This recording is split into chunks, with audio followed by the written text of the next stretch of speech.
Assalamualaikum warahmatullahi wabarakatuh. Waalaikumsalam. Waalaikumsalam warahmatullahi wabarakatuh. Selamat sore anak-anak. Sore, Bu. Hari ini semua sehat? Alhamdulillah Sehat. sehat. Allahu Akbar. Alhamdulillah. Masih tetap semangat ya meskipun sudah jam terakhir. Semangat, Bu. Ya. Nah, sekarang sebelum pembelajaran kita mulai, kita berdoa dulu supaya pembelajaran hari ini berjalan lancar. Coba Bu Guru minta tolong sama Bu Mufaiza untuk memimpin berdoa teman-teman. Mari kawan-kawan, sebelum kita belajar, kita berdoa terlebih dahulu. Berdoa mulai. Berdoa selesai. Bismillahirrahmanirrahim. Terima kasih Bu Mufaiza. Nah, sekarang coba Bu Guru cek ya, apakah hari ini ada yang tidak masuk?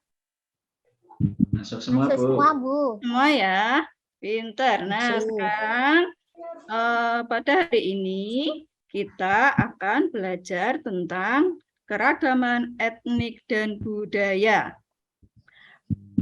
Apa yang ada di benak kalian tentang keragaman etnik dan budaya? Coba Mbak Vivin, apa yang ada dalam benak Mbak Vivin tentang keragaman etnik dan budaya? Pakaian adat, Bu. Apalagi coba? Tarian. Tarian, terus? Lagu daerah. Lagu Rumah daerah. Rumah Bahasa. adat. Pinter, anak-anak semua pinter ya. Nah, sebelum kita masuk ke materi hari ini, kemarin kita sudah, di pertemuan kemarin kita sudah belajar tentang pertumbuhan penduduk. Coba Bu Guru ingin tahu, masih ingat nggak faktor-faktor yang mempengaruhi pertumbuhan penduduk? Bu Cicin, Mbak Cicin, apakah Mbak Cicin masih ingat faktor-faktor yang mempengaruhi pertumbuhan penduduk? Salah satunya? Saya lupa, Ibu. Ayo yang lain dibantu Mbak Cicin. Kelahiran. Atau disebut dengan Natalitas. Benar, Mbak Retno. Apalagi coba yang lain? Kematian atau disebut mortalitas. Satu lagi. Perpindahan Migrasi. Ya, pintar. Nah, kalian sudah paham semua ya tentang faktor-faktor yang mempengaruhi pertumbuhan penduduk. Nah, hari ini kita lanjutkan materi berikutnya, yaitu tentang keragaman etnik dan budaya. Guru share screen dulu ya. Sudah kelihatan? Layar sudah tampil? Sudah, Bu. Sudah ya? Sudah. Iya. Nah, tujuan kali ini kita belajar tentang keragaman etnik dan budaya. Salah satunya adalah menjelaskan nama rumah adat dan asal daerahnya. Kemudian kita juga akan belajar tentang pakaian adat yang ada di Indonesia beserta asal daerahnya. Ada tarian adat, kemudian nanti ada tugas diskusi yang diwakili oleh salah satu untuk mempresentasikan dampak positif dan dampak negatif adanya keberagaman etnik dan budaya di Indonesia. Selain itu kita juga nanti akan melakukan diskusi lagi untuk mencari bagaimana upaya yang akan dilakukan untuk menjaga dan melestarikan keberagaman etnik dan budaya.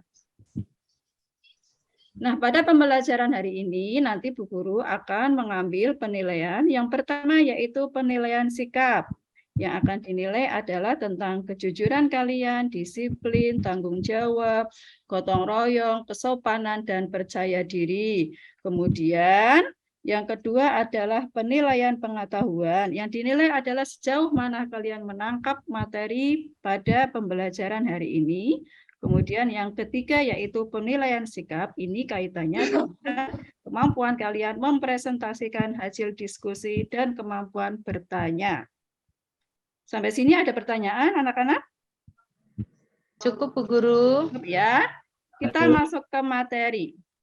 Etnik atau biasa disebut dengan suku. Siapa yang tahu pengertian dari suku? Mbak Retno, apa Mbak Retno tahu? Ya, penduduk asli setempat. Contohnya kalau Jawa, suku Jawa. Ya, Kalau di Jawa Timur ada suku Tengger. Tengger. Kemudian di Jawa Samin. Barat ada suku Di Jawa Barat ada suku. Lupa, Bu Guru. suku Sunda, Bu. Sunda, pintar. Suku Sunda. Kalian sudah paham ya, sudah biasa menyebut kata suku. Nah, sekarang pengertian dari suku itu apa sih? Ada yang tahu? Penduduk asli setempat barangkali. Oke, pintar. Nah, sekarang coba lihat layar di komputer kalian. Nah, ini ada pengertian suku.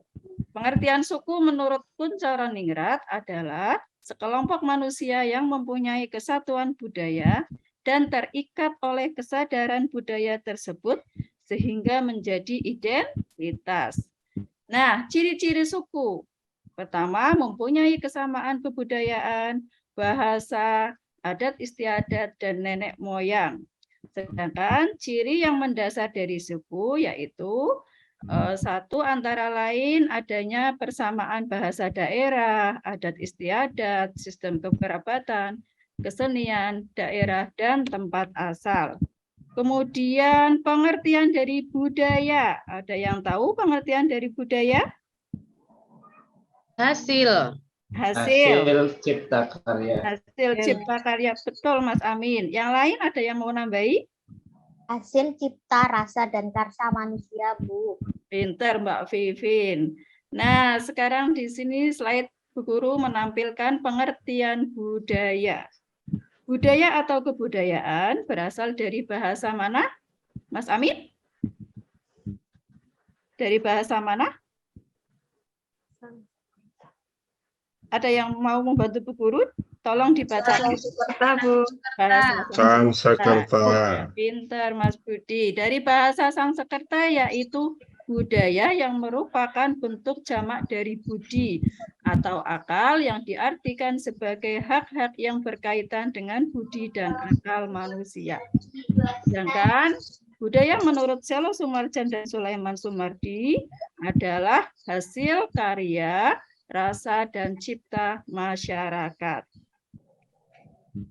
Nah, setiap daerah memiliki kebudayaan yang khas.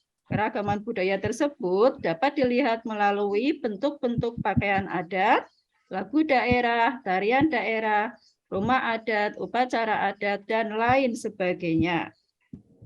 Nah, sekarang kita mau jalan-jalan ini ke Sumatera Barat. Ada yang pernah ke Sumatera Barat?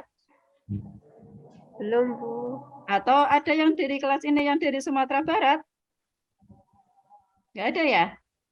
Nah, Ada, Bu. ada? Ada. Oh, Mbak Desmiri ya? Iya, Bu. Sudah biasa lihat rumah gadang ya, Bu? Ya, Mbak ya? Iya, Bu. Kalau kita biasanya sering lihat rumah gadang itu kalau kita makan di rumah makan Padang, betul? Iya, Bu. Nah, iya. Enak nggak masakan rumah makan Padang? Enak. Bukan itu yang Bu Guru tanyakan. Nah, kita akan belajar tentang rumah gadang yang berasal dari Sumatera Barat. Rumah gadang atau biasa disebut dengan rumah bagonjong atau rumah banjuang. Asal-usul rumah gadang seringkali dihubungkan dengan kisah perjalanan nenek moyang orang Minang. Konon ceritanya, bentuk rumah gadang Minangkabau menyerupai tubuh kapal meniru bentuk perahu nenek moyang. Perahu ini dikenal dengan sebutan lancang. Paham ya, anak-anak ya? Sekarang kita lanjutkan perjalanan jalan-jalan kita ke Aceh. Ada rumah apa itu namanya? Rumah adat orang Aceh? Bade. Iya, pinter. Nah, rumah adat orang Aceh atau disebut dengan Krong Bade merupakan rumah budaya dari Nanggru Aceh Darussalam. Biasa dikenal dengan nama Rumah Aceh. Memiliki tangga depan yang dipergunakan bagi tamu atau orang yang tinggal untuk masuk ke rumah. Rumah Krongbade merupakan salah satu contoh rumah adat yang hampir punah. Nah, selanjutnya ini rumah adatnya Mbak Mufaiza ya, dari Jogja ya. Iya, Bu. Iya.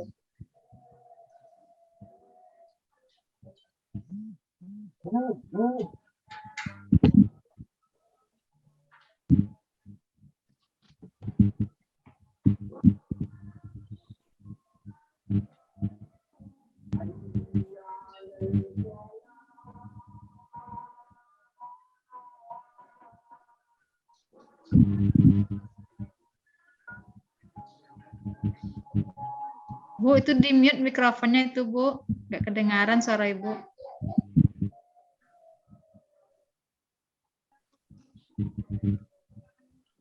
Bu Diana. Katanya. Oh, itu bisa.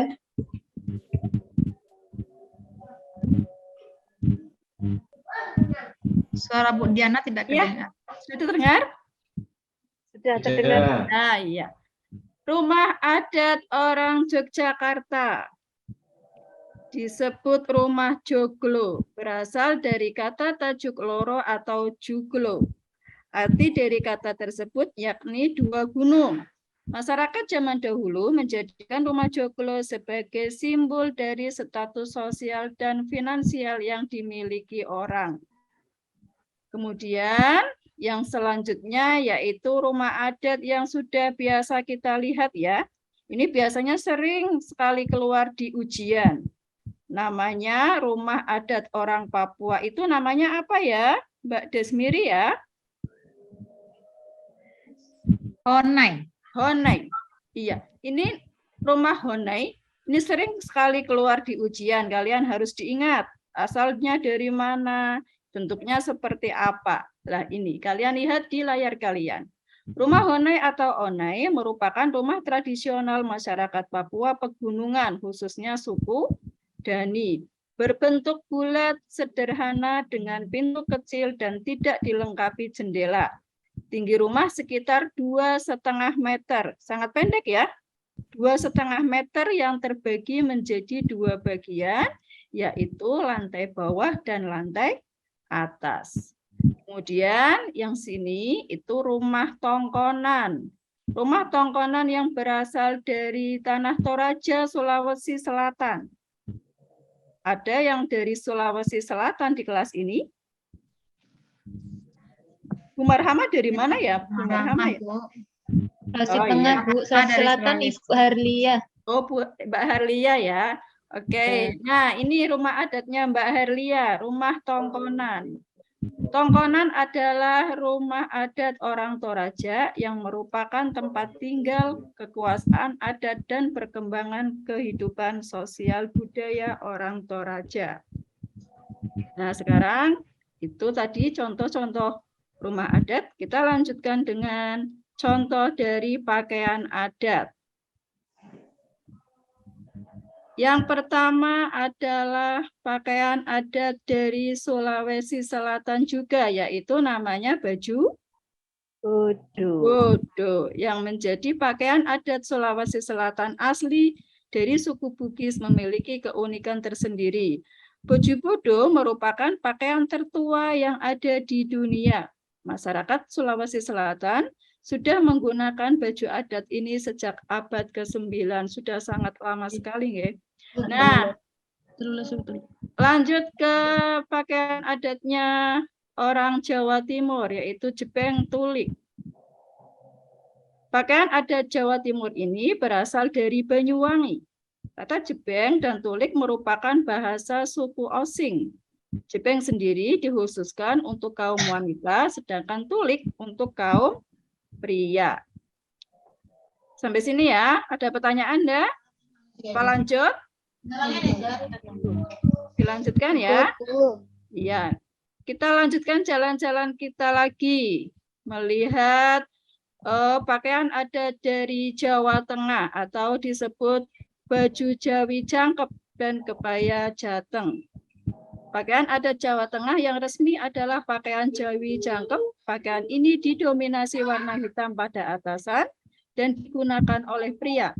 Wanitanya memakai kebaya Jawa Tengah. Nah, ini selanjutnya yaitu pakaian adatnya Mbak Dewi dari Jawa Barat. Halo Mbak Dewi. Halo, Betul Mbak mohon Dewi. maaf. Saya Iya. tadi jam pertama dari UKS minum obat, jadi nggak bisa on kameranya, Bu Oh, ya. Iya Mbak, cepat sembuh ya sambil memperhatikan Amin. layarnya. Mbak Siap, saya Dewi. perhatikan Ibu dari tadi. Ya, ini kita sudah sampai ke daerahnya Mbak Dewi, yaitu di Jawa Barat. Nah, Iya. di situ ada pakaian adat yang namanya baju bedahan.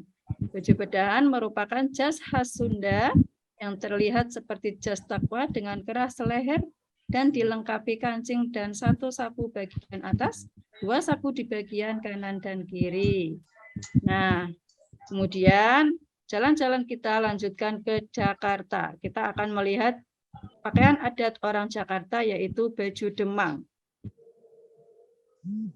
Pria mengenakan beskap, songkok atau peci untuk hiasan, sebuah kain samping untuk lapisan atas celana panjang dan celana panjang hitam yang seragam dengan warna beskap. Wanita mengenakan kebaya dengan bawahan kain motif Betawi. Nah, tadi contoh pakaian adat. Sekarang Bu Guru tampilkan contoh tarian daerah. Yang pertama adalah tari gambyong. Sambil diperhatikan gambarnya. Nanti kalian diskusikan untuk mencari jawaban di LKPD. Tari gambyong berasal dari Surakarta, Jawa Tengah. Penarinya perempuan memakai kostum kemben hijau, bawahan batik, dan selendang yang melingkar di pinggang. Tari diiringi gamelan Jawa dan sinden. Gambyong menjadi tarian hiburan dan penyambutan tamu kehormatan. Kemudian yang bawah ini sudah tidak asing lagi ya. Saya kira kalian sudah tahu betul. Gambar apa? Bali, tari kecak. Tari kecak. Dari mana Mbak Dewi? Bali, Bu. Dari Bali Paling ya. populer. Sudah pernah ke Bali Mbak Dewi? Belum Belum. ke Bali. Kapan-kapan kita jalan-jalan ke sana ya. Insya Allah, ayo Bu, siap Bu, study tour Bu ke Bali. Oke, siap dijadwal. Nah, sekarang kita belajar dulu tentang tari kecak. Tari kecak berasal dari ritual Sangyang, yaitu tradisi yang membuat penarinya menari dalam kondisi tidak sadar atau kesurupan. Tari ini berasal dari Bali dengan mengangkat kisah Ramayana. Selanjutnya, ini ada tari dari daerah Aceh. Daerah Aceh yang sini ya, yang anak panahnya biru. Tari sedati berasal dari bahasa Arab yang artinya syahadat. Ada yang mengatakan bahwa sedati berasal dari kata syarasi yang berarti harmonis atau kompak. Kemudian ini juga ada tarian yang biasa tampil di upacara pernikahan. Kalau di tempatnya Bu Guru, tari jaipong dari mana Bu Mbak Retno? Tari jaipong Saya Bu, dari Jawa Jawa Barat. Barat. dari Jawa Barat ya. Tari jaipong, jenis tari pergaulan tradisional masyarakat Sunda yang berasal dari Karawang, Jawa Barat. Berkembang tahun 60-an, awalnya disebut tari banjet, dipentaskan dengan iringan musik gamelan. Kemudian ada tari adat orang Aceh lagi yang biasa sudah go internasional ini, sudah mendunia, namanya tari apa? Saman, tari saman. Tari saman dari Aceh. Mulanya tari ini permainan rakyat yang disebut poane, bukan ame-ame ya, tapi poane. Kemudian diiringi syair puji-pujian kepada Allah Subhanahu wa taala yang menjadi salah satu media misi tari saman. Nah, dari keberagaman etnik dan budaya itu ada dampak positif dan dampak negatifnya. Sekarang yang tampak di layar kalian adalah dampak positif keberagaman etnik dan budaya yang terciptanya, ini dampak positifnya, terciptanya integritas nasional atau kepersatuan nasional, memperkaya khasanah budaya nasional hingga menjadi sarana memajukan pergaulan di antara suku, budaya, agama, dan golongan. Ini adalah dampak positif. Kemudian selanjutnya yaitu dampak negatif keberagaman etnik dan budaya, yaitu satu, munculnya konflik pada masyarakat. Biasanya ini konflik suku, antar suku ya. Kemudian nomor 2, hadirnya sikap promardialisme, yakni pandangan untuk selalu berpegang pada hal-hal yang dibawa sejak kecil terkait tradisi, adat, kepercayaan, dan sebagainya. Kemudian ketiga, munculnya sikap etnosentris, yakni pandangan yang menganggap suku bangsa sendiri lebih baik dari suku lain. Yang keempat, dampak negatifnya yaitu terjadi fanatisme berlebihan, yaitu menganggap keyakinan sendiri lebih benar secara berlebihan dan menyalahkan keyakinan lain. Nah, itu tadi materi yang Bu Guru sampaikan. Sekarang Bu Guru akan membagi kelas ini menjadi 5 kelompok. Masing-masing kelompok terdiri dari 5 sampai 6 anak. Dari absen nomor 1 sampai 5 masuk kelompok 1, selanjutnya menyesuaikan. Kemudian Bu Guru, kalian semalam sudah ngeprint LKPD-nya yang Bu Guru share di grup belum ya? Sudah, Bu. Sudah ya? Nah, coba sebentar.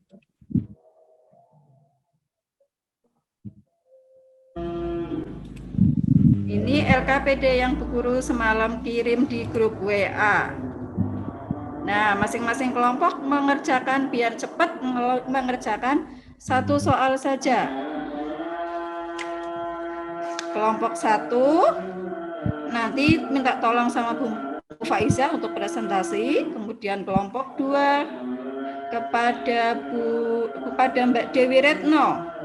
Ya, kalau Mbak Mufaiza itu tolong nanti sebutkan nama tarian adat dan asal daerahnya. Kemudian Mbak Retno menyebutkan nama rumah adat dan asal daerahnya.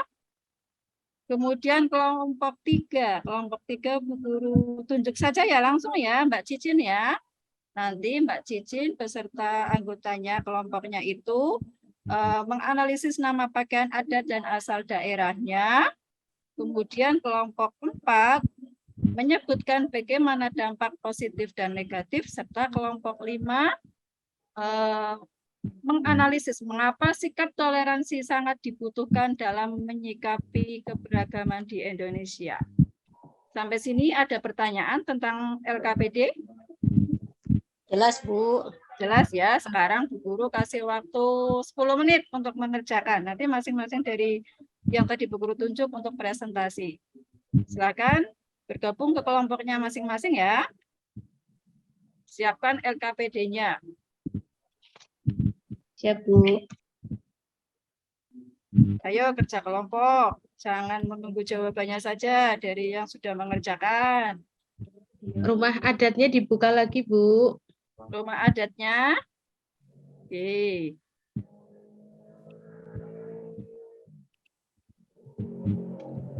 Rumah adatnya dibuka lagi. Iya, sebentar.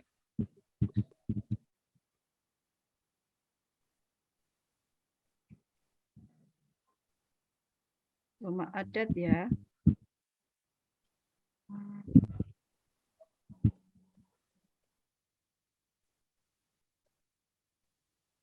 Iya, ini. Gambar nama rumah adat.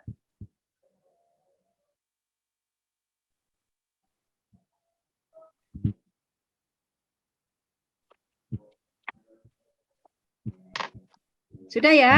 Sudah selesai belum? Kelompok 1? Tarian yang nomor 3 saya lupa itu apa Bu namanya. Rumah adatnya itu lagi, Bu, di apa? Dibuka lagi. Ini rumah adat. Ya kan ada lagi selain itu. Yang tadi Padang. Ya, ini.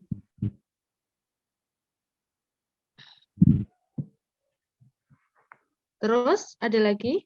Sudah? Yang Ada tarian lagi yang mau bertanya? Mbak Mufaiza? Yang tarian.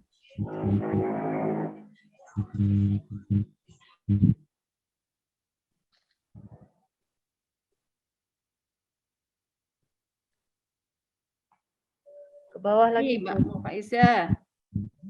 Nah, ini tari apa namanya? Oh, jaipong. Ya, Bu, sudah. Sudah ya? Bisa Sudah, Bu. presentasi sekarang ya? Untuk kelompok saya boleh tampilkan lagi, Bu. Kelompoknya Mbak Cicin. Itu tentang pakaian adat ya Mbak ya? Ya.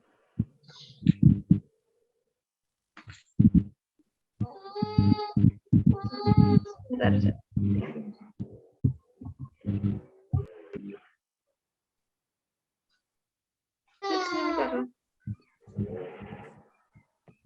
Ayo yang lain dibantu Mbak Cicinnya. Sudah Mbak Cicin? Belum, Ibu. Saya sudah. Sudah. Sudah ya, kelompok lain sudah ya? Sudah. Sudah sekarang. Masing-masing dari perwakilan kelompok untuk presentasi, silahkan. Kelompok 1 diwakili oleh Mbak Mufaiza. Ya, Bu, terima kasih. Di SKPD itu diminta 4 tarian daerah, kalau tidak salah tadi. Yang pertama itu tarian Saya apa namanya? Tari apa Gambyong. Mbak Mufaiza? Jaipong? Saya, Bukan. Bu. Apa Gambyong? Gambyong. Iya. Dari mana asalnya? Dari Surakarta. Dari Surakarta atau Jawa? Jawa Tengah. Kemudian nomor 2, 2 itu tari saman, asalnya Dari dari mana? Aceh. pinter. Terus nomor 3, Ya, tari jaipong dari Jawa Barat. pinter. Bagus sekali Mbak Mufaiza. Yang keempat, Ini tari kecak ya, dari mana asalnya? dari Bali. Pinter. Oke, terima kasih Mbak Mufaiza. Sekarang ke kelompok 2, silakan Mbak Dewi Retno untuk mewakili presentase. Iya, Presentasinya diwakili oleh Mbak Dewi Retno. yang nomor 1 rumah Krong Bade dari Aceh, asal daerah Aceh. Ya, selanjutnya. Yang nomor 2 rumah Gadang, asal Sumatera Barat. Betul sekali. Nomor 3. Yang nomor 3 tadi diulangi fotonya, saya nggak melihat Yang mana. nomor 3 nggak ada di foto, kan bisa dilihat di buku paket. Ya, ada yang mau bantu. Nomor 3 namanya rumah adat mana itu? Itu namanya rumah adat dari Bali. Ya, sekarang lewati ya, di skip ya. Ya. Yang nomor 4, Mbak Dewi Retno. Joglo dari mana? Yogyakarta. Jakarta, pintar. Sekarang kelompok 3 diwakili oleh Mbak Cicin. Silakan Mbak Cicin. Yang nomor 1 itu pakaian adat dari mana ya Mbak Cicin ya? Mbak Cicinnya lagi ya? Dari Tahu ya, Jakarta, Bu. Ya Mbak Cicin gimana? Dari Jakarta. Dari Jakarta. Namanya pakaian adat apa ya? Saya belum menemukan, Ibu, kelompok kami. Oke, yang lain nanti bisa dibantu ya. Sekarang nomor 2-nya itu pakaian adat mana Mbak Cicin? Jawa Tengah. Jawa Tengah. Terus namanya? Kebaya. Kebaya ya, Bu. Oke, lanjut. Nomor 3. Ini pakaian adatnya orang Malang ini. Pakaian adatnya orang Malang. Jawa Ini Timur. Jawa Timur. Iya, namanya apa? Beskap. Namanya bukan beskap. Namanya, ada yang mau menambahi apa ini namanya? Namanya jebleng. Jebleng sama tulik, Ibu. Iya, pintar Mbak Cicin. Nah, sekarang nomor 4. Ini gampang sekali. Ini antonim dari pintar. Maaf, Ibu, tidak kelihatan. Mata saya bermasalah. Bodoh. Bodoh. Iya, baju Bodoh dari mana? Sulawesi Selatan, Bu. Pintar anak-anak. Nah, sekarang kelompok 4. Makasih Mbak Cicin. Kelompok 4 sekarang yang mau mewakili presentasi siapa ya? Tadi siapa? Bu, Iya. Sekarang nomor 4. Mbak Dewi ya? iya. Hmm. Tadi hasil diskusi dampak positifnya dari keberagaman etnis ialah seperti yang disampaikan oleh Ibu, akan terjadi integrasi, penyatuan antara masyarakat yang satu dengan yang lain, kekayaan secara budaya. Dapat Pinter. negatifnya, Iya. mudah untuk terjadinya konflik, Bu, banyak tawuran antar warga, antar Ya, suku, antar suku. dikarenakan perbedaan suku dan ras itu tadi. Bagus sekali Mbak Dewi. Ada lagi? Dan juga dikhawatirkan terjadi disintegrasi bangsa, Bu. Disintegrasi itu apa ya? Disintegrasi itu pemecahan, Bu. Oh, oke. Jadi nanti Siap. ditakutkan keluar seperti itu, Bu. Seperti yang Timor Leste. Mbak itu seperti Timor Leste. Iya. Iya, pintar Mbak Dewi. Sekarang lanjut ke kelompok 5 ya. Diwakili oleh siapa kelompok 5 ya? Saya coba, Bu. Mbak siapa ini? Desmiri, Bu. Oke, Mbak Desmiri silakan. Mengapa sikap toleransi sangat diperlukan dalam menyikapi keberagaman di Indonesia? Ya, kalau sikap toleransi tidak kita miliki dalam keberagaman Indonesia, tentunya akan terciptanya konflik di mana-mana, Bu. Mungkin seperti juga sudah disampaikan oleh Dewi tadi, akan terciptanya disintegrasi salah satunya.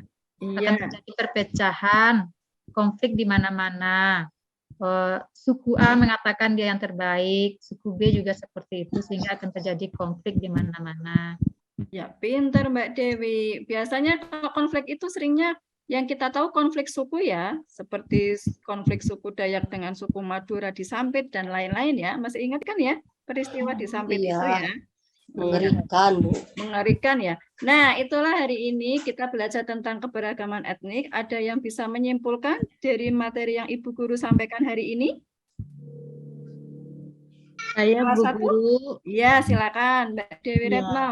bahwasannya di Indonesia itu memiliki keberagaman etnik. Bisa Iya. dilihat dari pakaian, bisa dilihat dari rumah adat, bisa dilihat dari bahasa. Dengan adanya keberagaman suku di Indonesia, itu semoga bangsa Indonesia tetap kokoh, kuat, dan menjaga persatuan, dan menjauhkan diri dari sikap primordialisme. Iya, bagus Mbak Retno. Terima kasih sudah menyimpulkan pembelajaran kita hari ini. Sudah paham semua ya anak-anak ya? Sudah, Ya, Bu. Bu. Sudah ya. Nah, sekarang karena waktunya sudah sangat sore, pertemuan hari ini Ibu Guru cukupkan. Insya Allah nanti kita akan bertemu di pertemuan berikutnya dengan membahas tentang kekayaan alam Indonesia. Nah, sebelum pembelajaran hari ini ditutup, silakan dipimpin berdoa dulu. Mas Amin ada?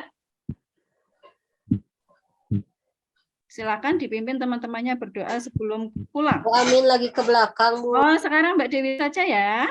Boleh, Bu. Ya, silakan. Teman-teman, untuk mengakhiri kegiatan pembelajaran kali ini, mari kita akhiri dengan berdoa.